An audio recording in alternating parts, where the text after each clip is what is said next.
ഈ വരുന്ന ജൂലൈ ആകുമ്പോഴേക്കും പോക്കോ എന്ന ബ്രാൻഡ് യഥാർത്ഥത്തിൽ ഇല്ലാണ്ടായിട്ട് 3 വർഷമാവുകയാണ്. പോക്കോ എന്ന ബ്രാൻഡ് ഇല്ലാണ്ട് മോനെ ഇപ്പോഴും പോക്കോ ഉണ്ടടി എന്ന് നിങ്ങൾ എന്നോട് പറഞ്ഞാൽ മറുപടി ഇത്രേ ഉള്ളൂ. പോക്കോയുടെ പിന്നിൽ പ്രവർത്തിച്ചിരുന്ന ആളുകൾ വിഭാവനം ചെയ്ത പോക്കോ എന്ന ബ്രാൻഡ്, യഥാർത്ഥത്തിലുള്ള പോക്കോ എന്ന ബ്രാൻഡ് ഇല്ലാണ്ടായിട്ട് ഇപ്പോൾ 3 വർഷമാവുന്നു. ഇപ്പോൾ പോക്കോ എന്ന പേരിൽ വിറ്റുകൊണ്ടിരിക്കുന്ന ഫോണുകൾ, ഇപ്പോഴുള്ള ആ ബ്രാൻഡ്, അത് ജസ്റ്റ് ഒരു ഇമ്പോസ്റ്റർ മാത്രമാണ്. ഇമ്പോസ്റ്റർ എന്നൊക്കെ പറയുന്നുണ്ട്.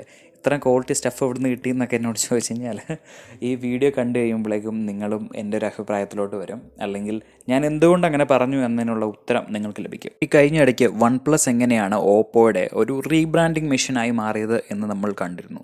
അപ്പോൾ പോക്കോയുടെ സ്റ്റോറി സിമിലർ ആണ്. പക്ഷേ പോക്കോയുടെ എന്ന് പറഞ്ഞാൽ പ്യുവർ ട്രാജഡി ആട്ടോ, കഷ്ടം തോന്നും. ഒരു ചെറിയ കഥ പറയാം. 3 വർഷങ്ങൾക്ക് മുന്നേ സംഭവിച്ചതാണ്. പോക്കോ F1 എന്നൊരു സ്മാർട്ട് ഫോൺ വരുന്നു. ചില മാർക്കറ്റുകളിൽ പോക്കോ ഫോൺ എന്നാണ് അത് അറിയപ്പെട്ടിരുന്നത്. അപ്പോൾ ഇത് വന്നു, ആർക്കും ഒത്തിരി പിടിയില്ലാത്തൊരു ബ്രാൻഡ്, വിയേർഡായിട്ടുള്ള പേര്.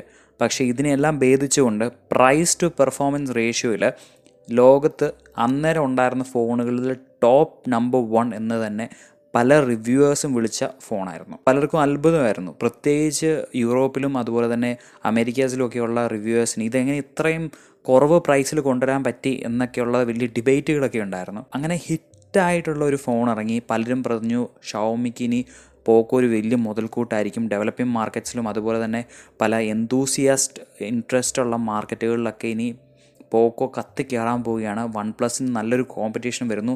എന്തൊക്കെയായിരുന്നറിയോ അന്നത്തെ ബഹളങ്ങൾ. ഇതിനൊക്കെ ശേഷം പോക്കോനെ നൈസായിട്ട് ഷവോമിയും റെഡ്മിയും കൂടെ പുറകിൽ നിന്ന് തീർത്ത് കളഞ്ഞെന്നൊക്കെ പറഞ്ഞാൽ അതൊരു ഒന്നൊന്നര തീർപ്പായിരുന്നു. ബിസിനസ്സിൻ്റെ ഒരു സൈഡിൽ നിന്ന് ചിന്തിക്കുമ്പോൾ ഷവോമി ചെയ്ത ഒരു പ്രവർത്തനത്തിന് ഒത്തിരി ന്യായങ്ങളുണ്ട്. ഷവോമി പോക്കോയെ തീർത്ത് കളയാനായിട്ട് വ്യക്തമായിട്ടുള്ള ന്യായങ്ങൾ അവരുടെ സൈഡിൽ നിന്നുണ്ടെന്ന് നമുക്ക് വിശ്വസിക്കാം. നമുക്ക് മനസ്സിലാക്കാൻ സാധിക്കുന്നത് പോക്കോ ടാർഗറ്റ് ചെയ്തിരുന്നത് 20,000 മുതൽ 30,000 വരെ, അല്ലെങ്കിൽ അതിൽ നിന്ന് കുറച്ചും കൂടെ മുകളിലോട്ട് നിൽക്കുന്ന ഒരു ബ്രാക്കറ്റിലാണ്. അതിന് മുകളിലായിട്ട് ഷവോമിയുടെ മീ സീരീസ് ഫോണുകളുണ്ട്, അതായത് അവരുടെ ടോപ്പ് ടിയർ ഫ്ലാഗ്ഷിപ്പ് ഫോണുകൾ. ഈ 20,000-ന് താഴെയാണ് റെഡ്മി അത്രനാളും പ്രധാനമായിട്ടും ഫോണുകൾ ഇറക്കിക്കൊണ്ടിരുന്നത്. എന്നാൽ റെഡ്മി എന്ന ആ ബ്രാൻഡിനൊന്ന് പ്രോഗ്രസ് ചെയ്യണം, ഇനിയൊന്ന് എക്സ്റ്റെൻഡ് ചെയ്യണം എന്ന് വിചാരിച്ചു കഴിഞ്ഞാൽ പോക്കോ വലിയൊരു വിലങ്ങുതടിയായിട്ട് നിൽപ്പുണ്ടായിരുന്നു.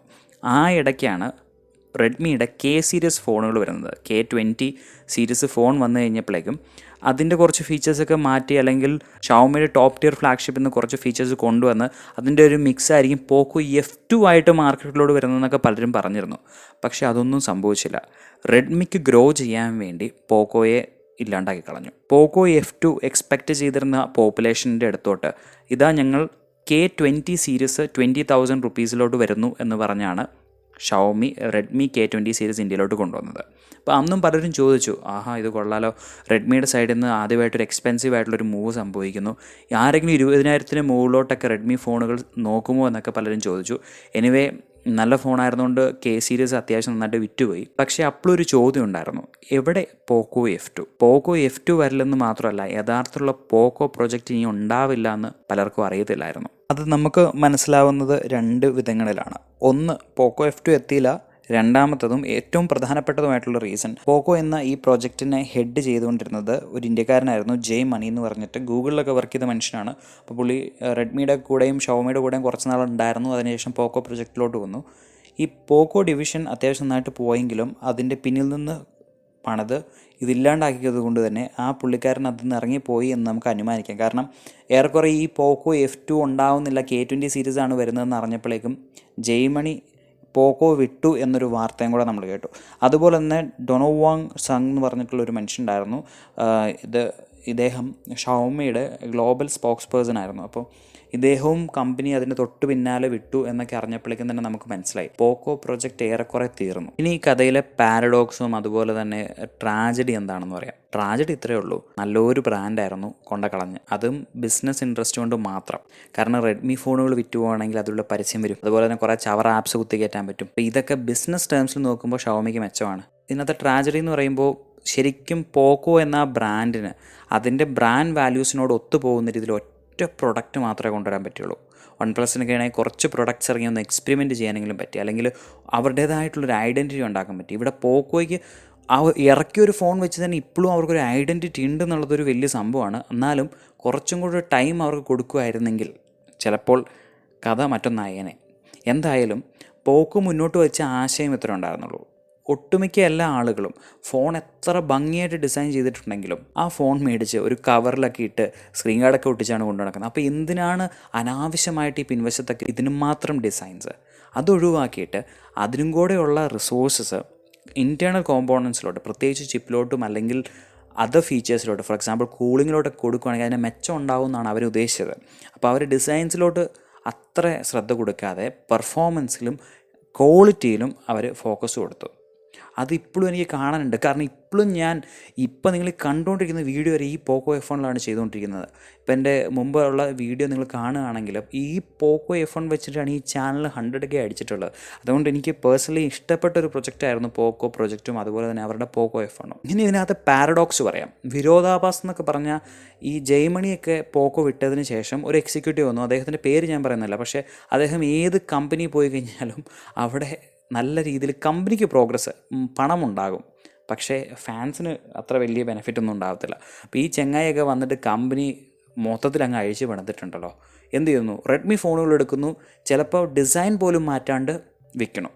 അതിൻ്റെ പിന്നിലുള്ള ബിസിനസ് റീസൺ നമ്മൾ വേറൊരു വീഡിയോയിൽ ചെയ്തിട്ടുണ്ട്. അപ്പോൾ നിങ്ങൾക്ക് ഇഷ്ടമുണ്ടെങ്കിൽ അത് കാണുക. നല്ല ഇൻട്രസ്റ്റിംഗ് ആയിട്ടുള്ളൊരു കൺസെപ്റ്റാണ് കേട്ടോ അത്. ഷോർട്ടായിട്ട് പറയുകയാണെങ്കിൽ റെഡ്മിക്ക് ആമസോണിൽ മാത്രം വിൽക്കാൻ കരാറുള്ളെങ്കിൽ അതേ ഫോൺ എടുക്കുന്നു, പോക്കോ ബ്രാൻഡ് ഒട്ടിക്കുന്നു. അപ്പോൾ പിന്നെ കരാറൊന്നും ബാധകമല്ലോ, അത് ഫ്ലിപ്കാർട്ടിലെടുത്ത് വിൽക്കുന്നു. ഇനി പോക്കോയ്ക്ക് എന്താണ് ഫ്യൂച്ചർ എന്നുള്ളത്? പ്രസൻറ്റ് ഇത്ര ദാരിദ്ര്യമാണ്. എന്തായിരുന്നോ പോക്കോ എന്ന ബ്രാൻഡ് കൊണ്ട് ഉദ്ദേശിച്ചത്, അതായത് ഫ്ലാഷി ഡിസൈൻസൊക്കെ ഒഴിവാക്കി കൃത്യം ഒരു കസ്റ്റമറിന് എന്താണ് ആവശ്യം അതെടുത്ത് കൊടുക്കുക എന്നുള്ളതായിരുന്നു.